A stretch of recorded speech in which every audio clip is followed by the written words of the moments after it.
Hit counters allow you to see how many times your listing has been viewed and how users are interacting with your listing in one home.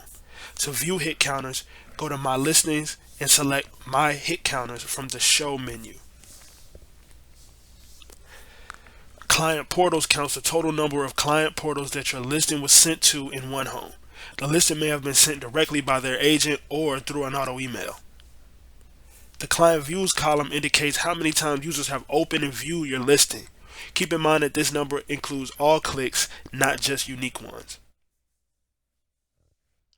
You can click the counts in either of these columns to generate a chart that shows client portal views over a chosen time span. You can print or email this chart if you would like to share.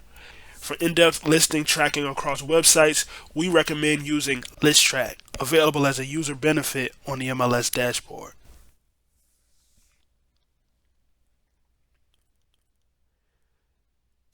Client Favorites shows how many clients have added your listing as a favorite.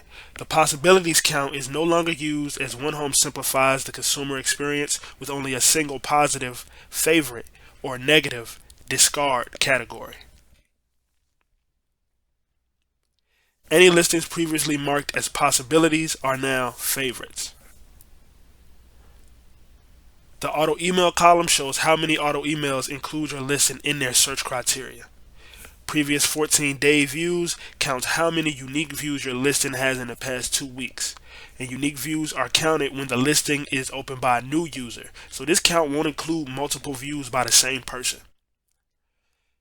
Agent published or rejected counts increase when an agent reviews your listing in concierge mode. If they send your listing to their client, agent published will increase by 1. To find out which agents have clients that viewed your listing, you can choose a listing and open a reverse prospecting report from the hit counters display.